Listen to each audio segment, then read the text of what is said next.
Welcome to the Voices of the Goddess podcast. We believe that there is a goddess inside each and every one of us. When we use our voice to share that goddess, we support and uplift each other. Join us each week as we interview women to receive the message of their goddess within.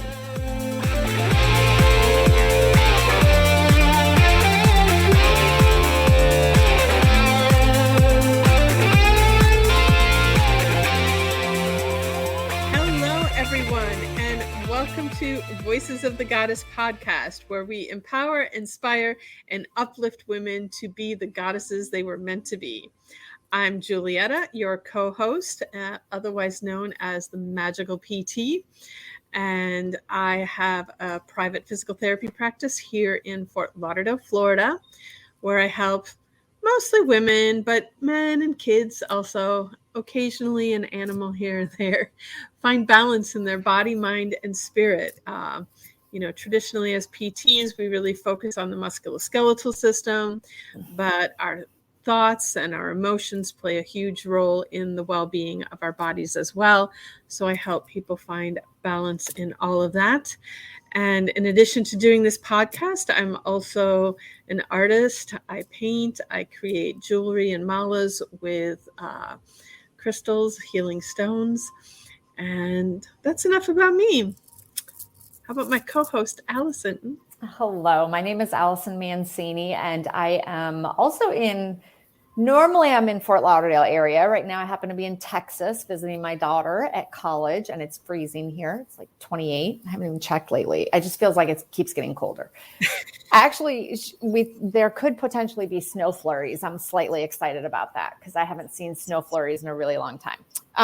But I am a mom to two. I have a 25-year-old and a 22-year-old. I've been married to my husband for 28 years, and I am a human resources director for the Gold Digger Girl, and where we help women to just show up authentically on social media. And I'm also a functional nutritionist, which is really my love and my passion is helping women be as healthy as they can so that they can do all the amazing things that they want to do.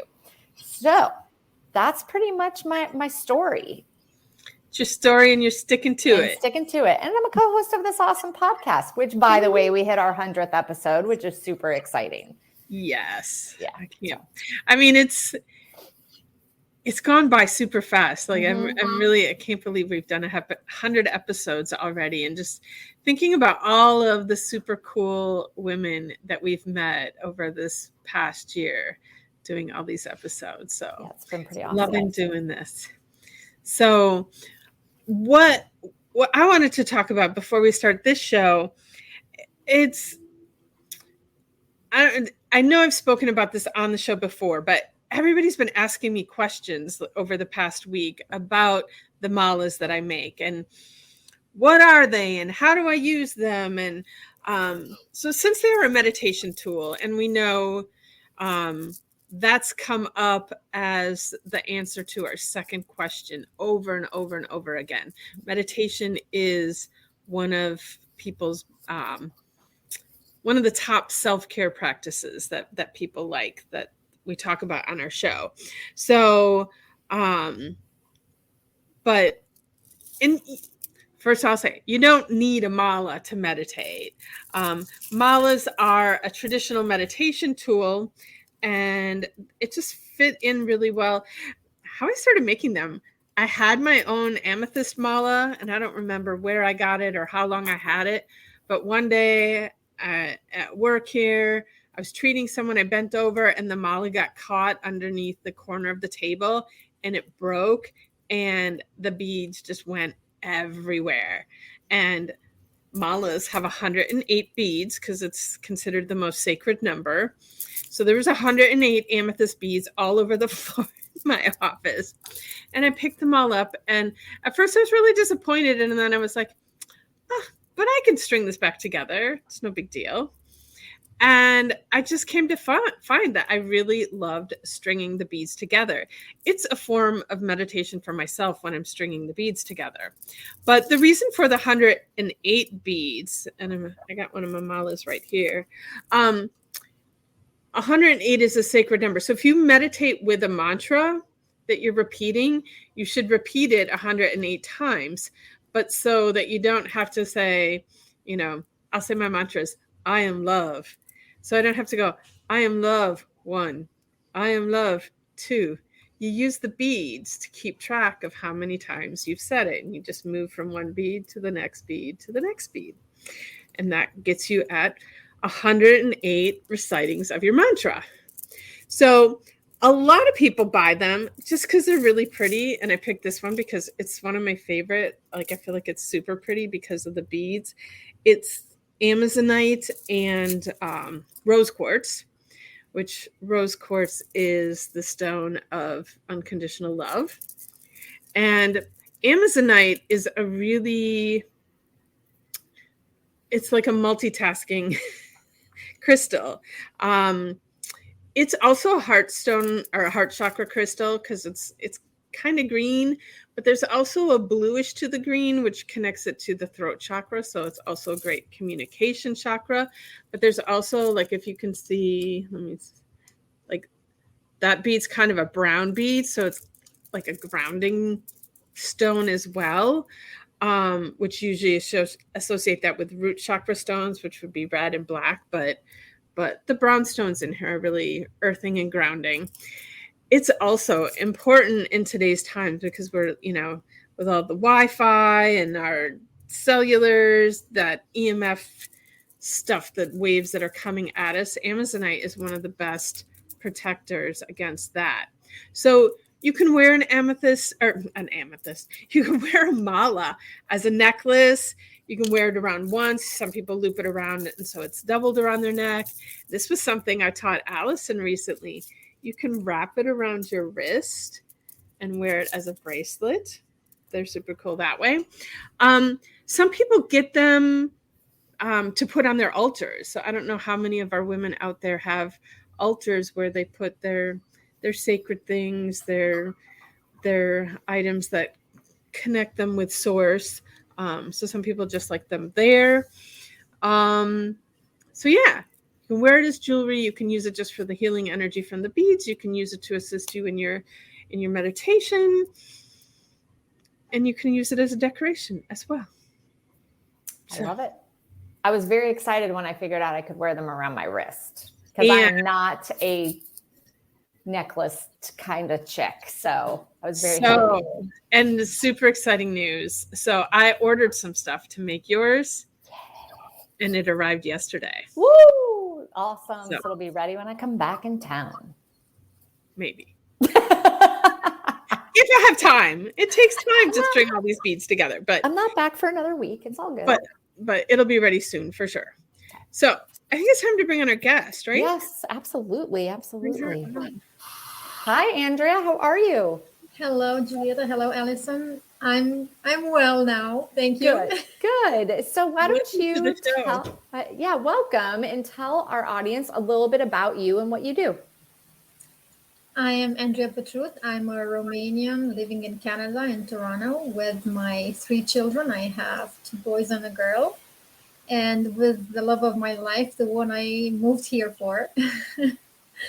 And now I am an intuitive life and relationship catalyst, working with women, but I also work with some men from time to time, who allow themselves to go deep and have deep healing and transformation, and who want to be change makers, visionaries, and really want to take their gifts to the fullest.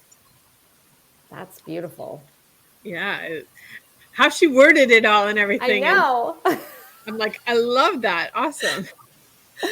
And I like that you use the word catalyst instead of, so many people call themselves a coach or whatnot, but I love that you use the word catalyst. That's actually recent, Julieta, because I grappled with how to name what I do.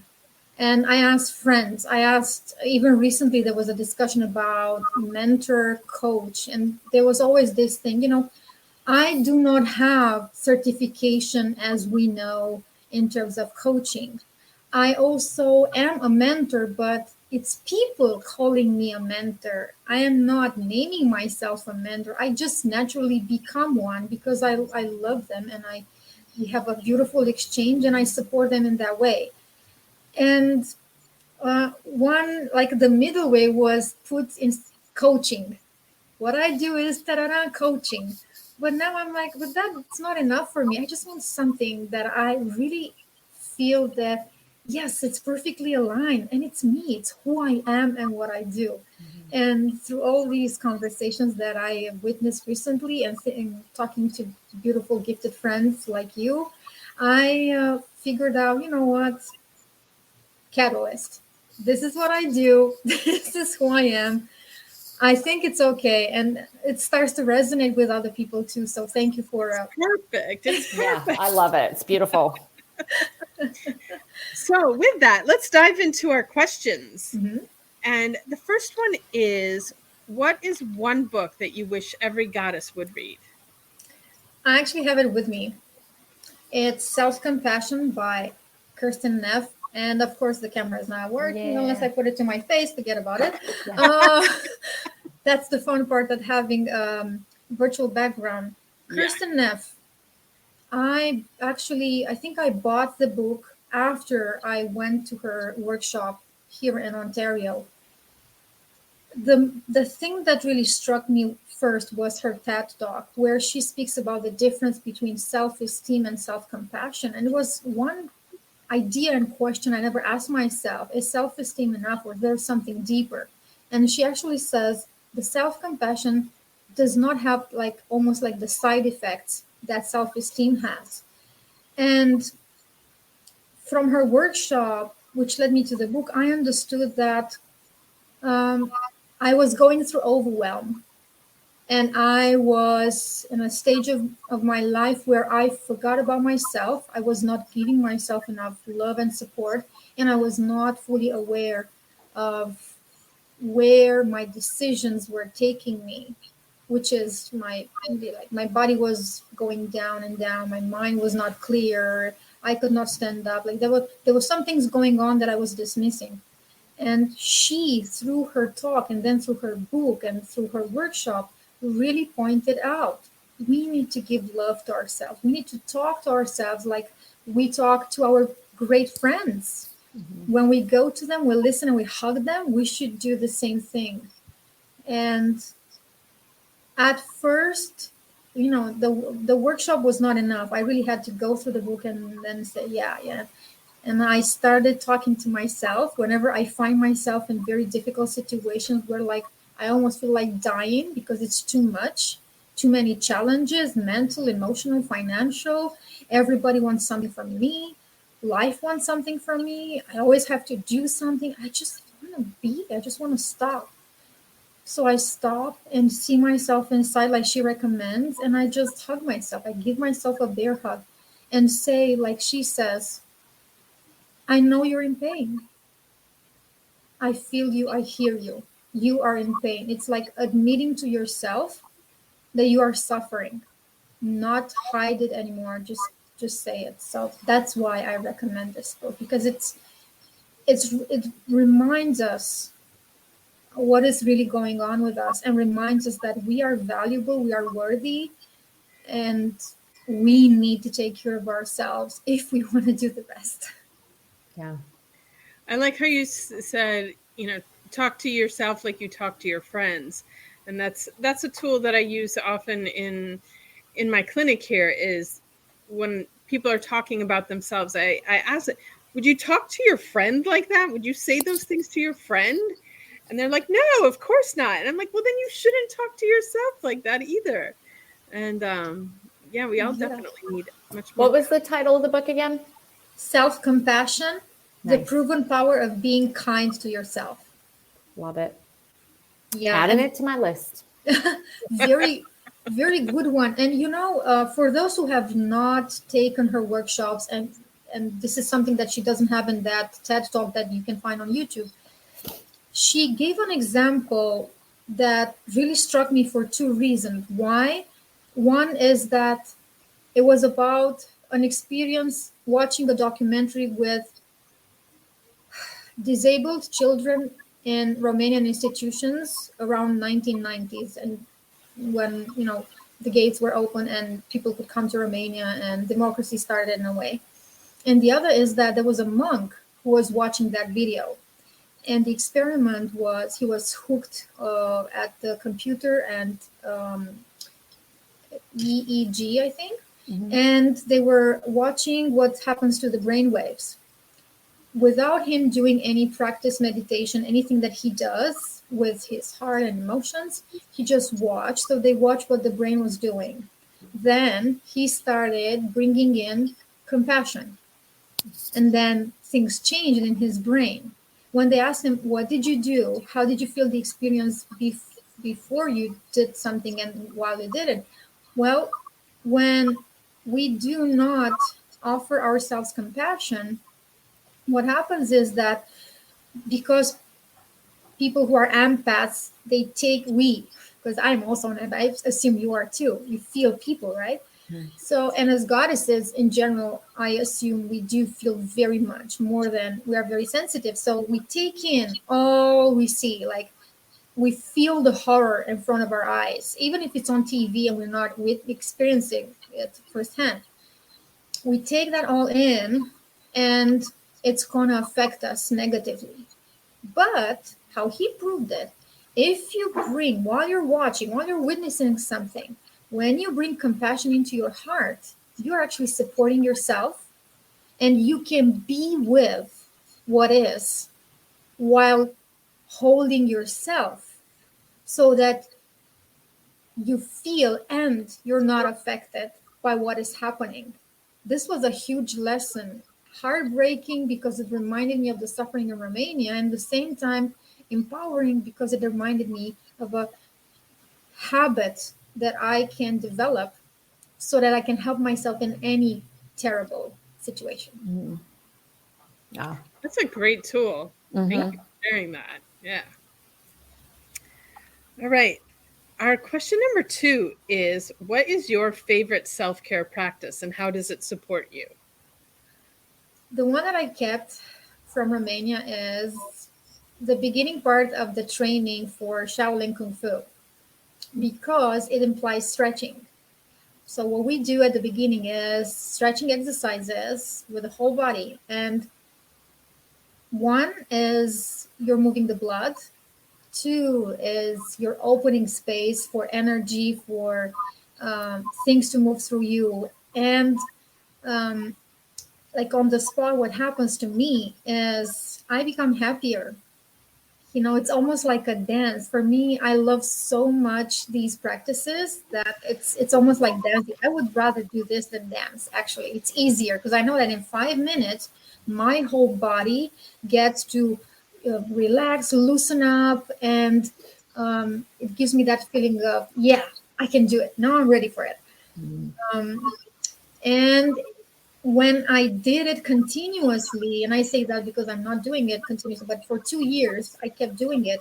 And what happened is I developed resilience. My body could stand longer efforts. I could run without feeling exhausted. I could run while feeling I can breathe. And this was fascinating. I love experiments and I love experimenting on myself. Not to the point of killing myself, although I felt that too, but I prefer something that really helps me. And I didn't know. Only when I was in my hometown and I was running down the hill, I realized that I'm past 300 meters and my heart is beating the same. My breathing is the same. I feel like I'm 16 years old and I can run. And actually, I'm 41. You know, so it was awesome. And I realized that yes, it's true. If you find something that really helps your whole body, keep at it.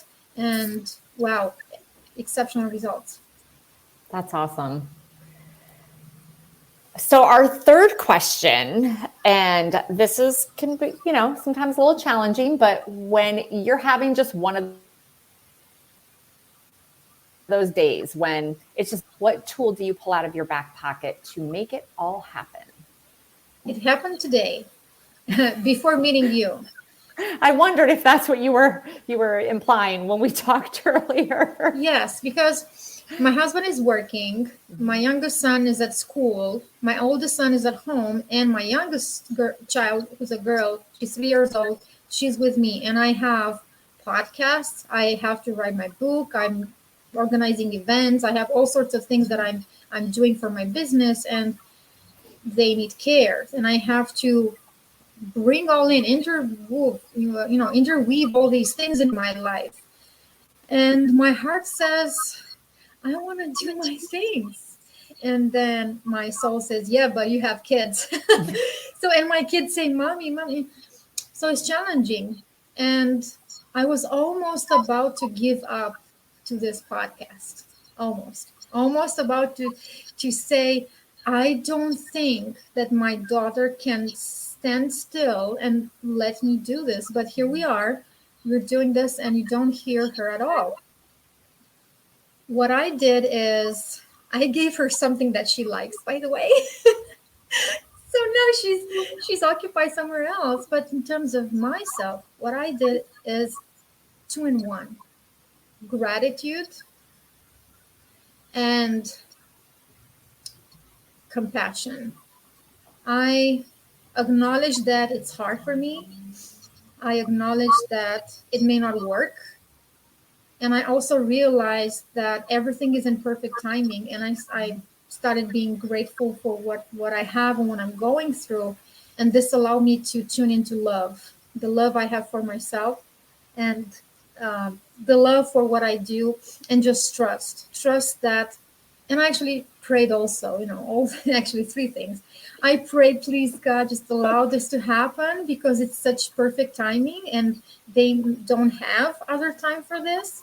I don't have other time for this. Mm-hmm. So if this is the perfect time for you, God, make it happen. And it's happening. So there you go. I'm again grateful for this.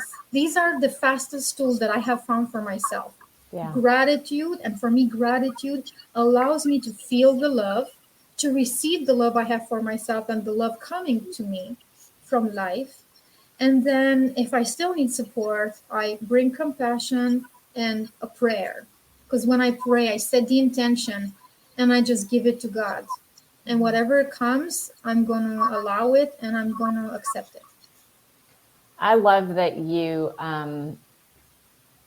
said that it's just you're letting go control of the situation, right? Because I think that's being major type A personality, and just the mom that's always been the one making sure everybody's where they need to be and getting everything done and scheduling it and all that, blah, blah, blah, blah, and just sometimes having to let go of control. And honestly, my husband is supposed to be flying here tomorrow to meet me in Texas to spend the weekend with our daughter, and his flight just got canceled.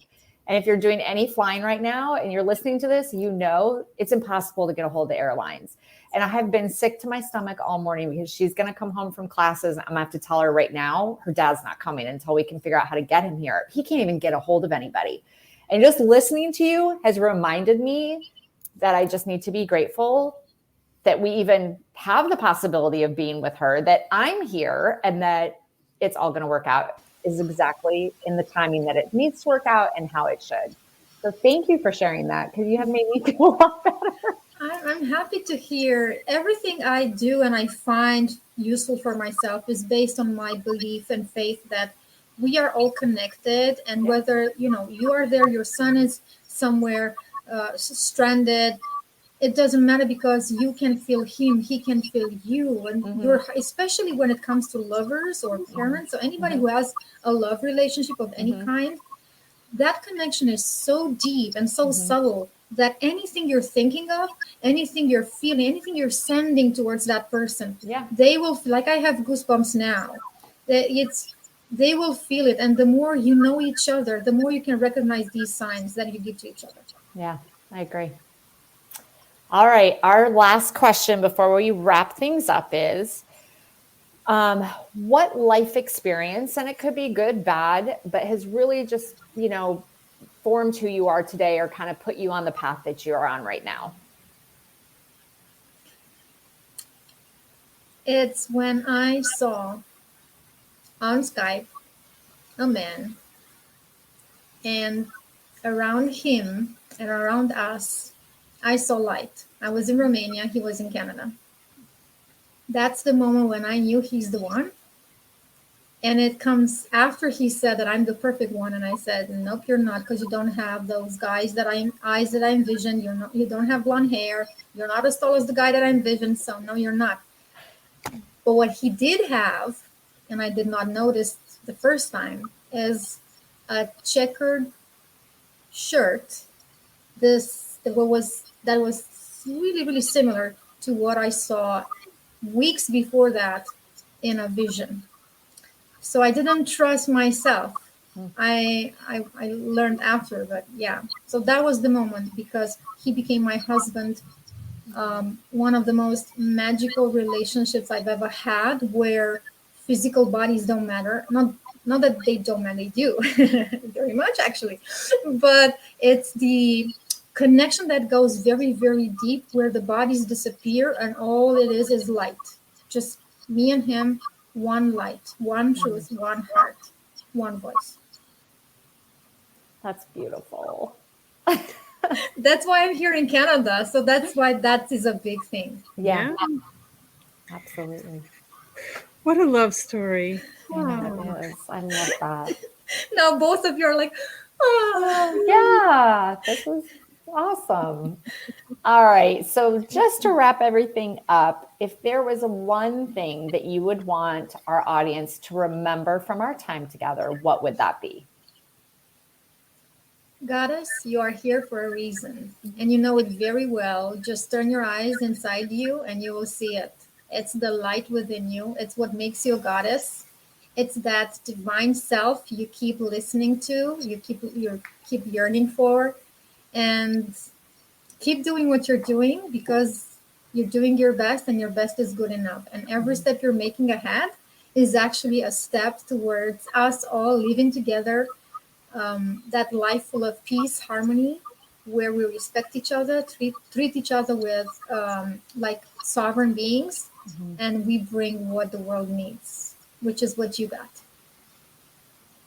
It's like our running theme so far today, right? Yes. And I'm just, I'm thinking, Andrea here was kind of a last minute fill in here. And I just feel like it was just divinely orchestrated for you to be here on this episode today, and such beautiful messages that you brought with you. So really appreciate you, Andrea. Thank you for being with us today. Thank you. It's perfect timing, and I love that. I'm even more grateful to see that. Excellent. Well, first I need to say that this episode was brought to us by Lirios Massage and Beyond, where they do intuitive healing. And whether you're looking to recharge and replenish or just come in for a tune-up and a little work, Lirios Massage and Beyond aims to support your body using various methods and modalities of massage, skincare, energy healing, and more. Their unique intuitive fusion of East and West provides both structural and energetic realignment. From sports massage and deep tissue to cupping and hot stones, they work with your unique situation to provide healing and relief. Please visit their calming oasis right here in Paradise, Fort Lauderdale, Florida. And so I want to thank them very much for sponsoring this show. And I can't wait to get in there and get my massage soon. And want to thank you, Andrea, for joining us. It's been such a pleasure having you on our show. And we want to thank our audience for listening. And if you've liked what you've heard today, please subscribe, like, follow, share, all that good stuff. Comment. We love the comments that we hear, the feedback that we get about our episodes. We'd also love some reviews out there. So if you haven't reviewed our show, we get lots of verbal reviews, but we'd love to have some written reviews too. And what am I missing? Oh, and if you want to get in touch with Andrea or Allison or myself, check the show notes. All of our contacts, social media, websites, all that good stuff are all available in the show notes. So check them out there and get in touch. We'd love to hear from you. And with that, I want to wish everybody a magical day.